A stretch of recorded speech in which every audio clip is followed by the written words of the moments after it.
তোমার second student যার নাম হচ্ছে নেয়ামান। তো কিন্তু বেসিক ক্লাস কমপ্লিট, অ্যাডভান্সটা বাকি আছে, ওর এক্সামের পরে আবার সেটা কমপ্লিট করবে। তো আমি দেখে নিব ওকে, আসো আর বলবো কতটা কি শিখতে পেরেছো বলো।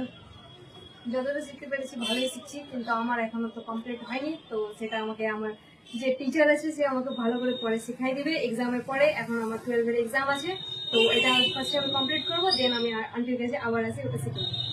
তো কিন্তু সত্যি কমপ্লিট হয়নি, একটু বাকি আছে। তো সেটাও যখন এক্সাম কমপ্লিট হবে তারপরে এসে শিখে নেবে। কারণ ও যেহেতু সায়েন্স নিয়ে পড়ছে একটু চাপ আছে, সেই জন্য আপাতত বন্ধ আছে। তো তোমরা হয়তো বলতে পারো দিদি সার্টিফিকেট কেন দিল, তো সবাইকে যেহেতু দিচ্ছি আর যেহেতু ওর বেসিকটা করাই হয়ে গেছে, তো সেই জন্য শুধু প্র্যাকটিস বাকি আছে, সেটাই করবে ও। তো দেখো এই যে সার্টিফিকেট। তোমরা যারা শিখতে চাইছো আসতে পারো তো। হ্যাঁ একদম, যারা শিখতে চাইছে তারা একদম চলে আসো আন্টির কাছে, একদম খুব ভালো করে শেখাই দিবে। Thank you so much.